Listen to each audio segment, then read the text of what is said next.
Hello, one and all. This is Step Ahead with Ernie Rivera. I am your host, Ernie Rivera, and we are in for another special late night edition. It is, what time is it right now? Let's see. It's going to be midnight right now. So by the time I'm posting this, it's going to be 1, or maybe I'll just post in the morning, but we'll see. But the point is, the theme of today's episode is going to be meditation. This one comes at special request from one of my Facebook followers, and let's talk about meditation. Meditation is fantastic. It's got all kinds of health benefits. It can be shown to lower blood pressure. It can be shown to increase the body's immune system. So why don't more people do it? That is a good question. It's a little different, especially here in the West. People look at it a little differently, and I don't really think that they should. I think there's a lot of religious aspects to it, but at the end of the day, it's about being at peace with yourself and being able to more clearly hear your own thoughts. And let's talk about this a little, shall we? I'm going to go over a few different techniques. There are many techniques. I know of a few of them. Some are quite peaceful, while others can be exceptionally intense. So let's go through this. I think first we're going to go with Zazen Meditation. Now, some of you may have heard the word Zen before, and you may be associated with Zen Buddhist monks. And Zazen is what they practice. That simply means seated Zen meditation. And I'm talking about all these techniques as I best understand them. Although I'm sure there are people who would explain them much differently than me, people with a lot more experience. I'm only explaining from my personal point of view. So here's the thing with Zazen seated meditation. People see clouds filling the sky, like our thoughts fill our heads, and we look up and we see the clouds and we think that that's the sky, but it's not. When the clouds move past the sky, eventually we see the clear sky for what it is. And the same is true for meditation. Our thoughts are everywhere in our heads, blocking the view, but if we can just wait for them to pass, then eventually we get a clear view of the sky, or our true selves. So in Zazen meditation, you're supposed to pick a comfortable seated position. A lot of people sit on special Zen pillows. I forget what they're called, but you sit down on the ground, or even in a chair if you'd like. You pick a comfortable position that you can do for an extended period of time.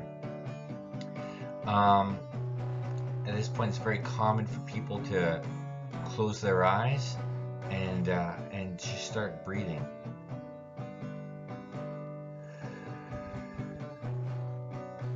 Deep into the belly and out. You should direct your breath about 2 inches below the navel. That's a sweet spot for your air. And there are all kinds of different types of Zen meditation. Some like to focus on scents of incense. Some like to focus on sounds. They have these little sound instruments that you can focus on the sound as you're seated. And the point is not to get rid of your thoughts exactly. That's impossible. But the idea is to quiet the mind. And the idea is not to try to get rid of your thoughts, because then you're thinking about your thoughts. But the idea is to breathe.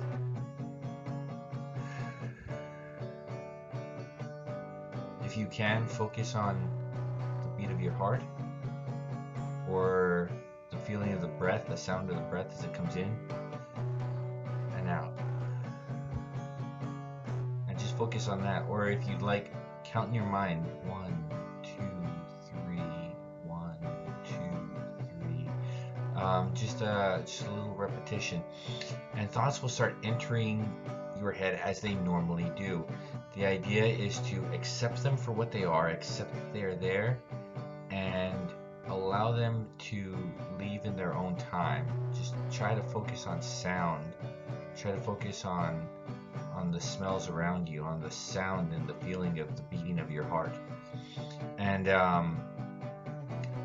eventually, in time, the idea is that if you can let enough of your thoughts go, and of course this takes a lot of time and practice too, but if you can let enough of your thoughts go, then you can start hearing the really important ones, not the chatter that's always there, but you can get a sense of your true self. And that is my take on Zazen Meditation. The next meditation I'm going to go into is Transcendental Meditation. Transcendental Meditation, it's useful, but there are catches to it, and let me explain exactly what I mean. Transcendental Meditation often takes place seated in a chair, again comfortably, and you may have heard the word mantra. People like to say their mantra, and mantra is just a word for a word or a sound. The idea is in Transcendental Meditation, you're going to meditate twice a day. Once when you wake up, and once about halfway through the day. You're going to meditate for about 20 minutes each time, and you're going to sit comfortably, and you're going to repeat your mantra over and over, over, over, over, over. And the idea is that you get lost in the words. Although ideally a mantra should be a word that doesn't really mean or signify anything to you specifically.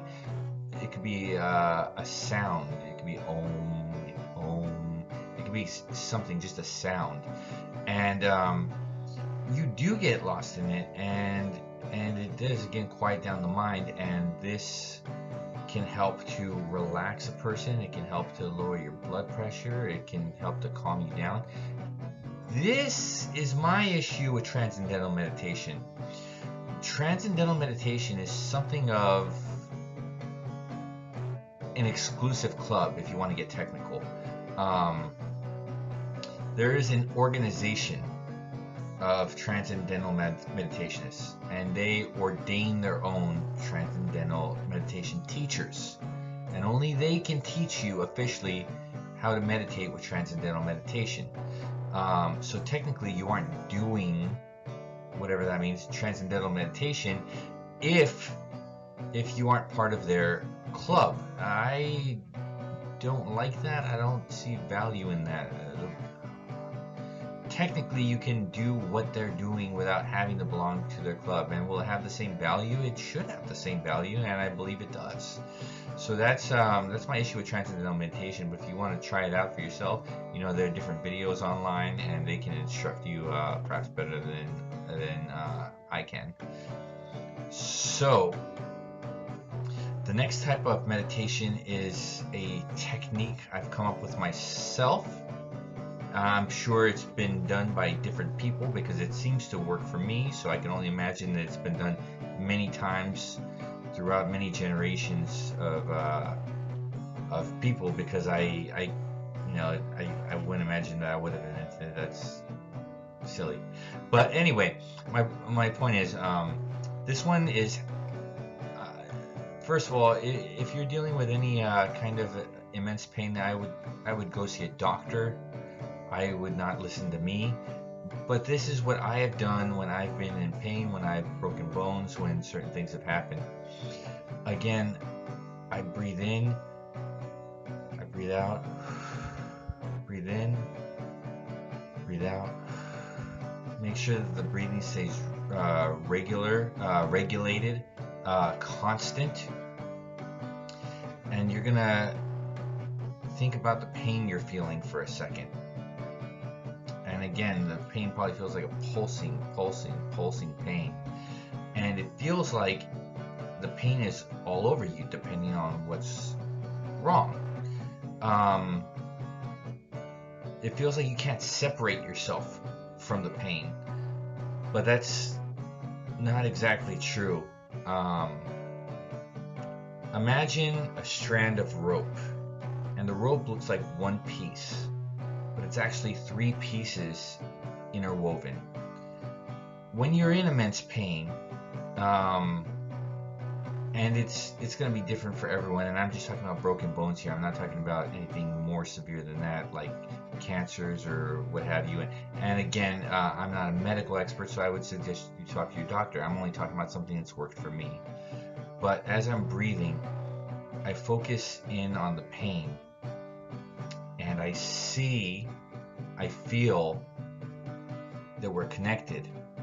But slowly I try to unravel myself, separate myself from the pain. Imagine it like a strand of DNA, a double helix, splitting apart the strand. And all of a sudden you can see that you're here and your pain is over here. And you're still feeling it, but you're separate from it. Do that with the breathing, do this with the focus, the visualizations. It's helped me get through a lot of different issues. So that's just a little something that I do. And lastly, we're going to end on Avatar: The Last Airbender, as promised.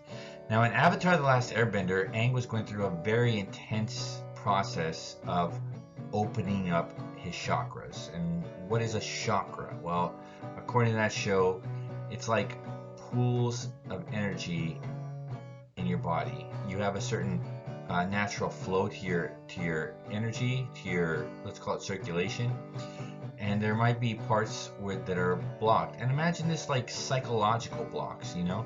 Maybe you're causing harm to your body. Maybe you're lowering your immune system because you have certain mental constraints. You have certain stresses, maybe.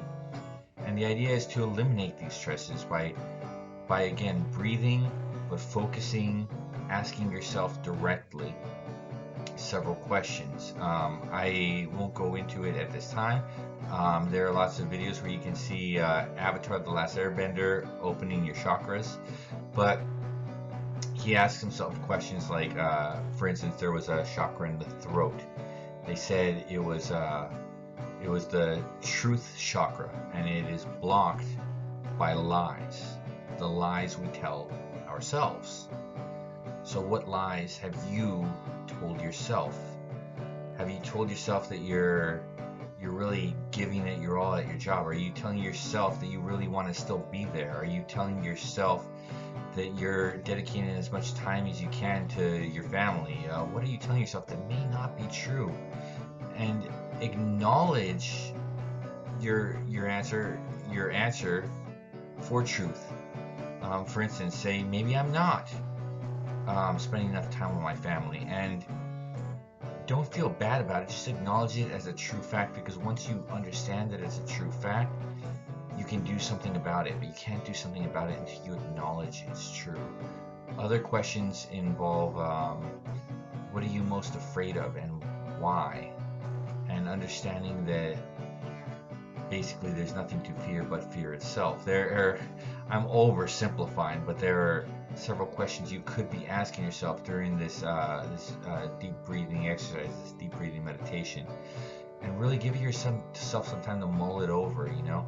And as the chatter enters your head, allow it to leave, and just be at peace with the question, and answer the question to the best of your ability. And maybe that's a starting off point to really thinking about it down the line. So I told you some of these can be a little intense, others are quite relaxing. I would say Transcendental and Zazen are pretty relaxing most of the time. The one from Avatar, a little intense, but it bears some interesting results. So proceed with caution. I'm not giving any advice. I'm just telling you different things I know about. And again, the last one was for a children's cartoon show, while the first meditations were time tested. So do as you will with that. And this has been my episode for today. Wow, it went by really quick, guys. I want to thank you for being here. I hope that you will like, subscribe, hit the notification bell so that you get the new episodes as soon as they come out. I thank you so much for your time. I hope you take care. Bye.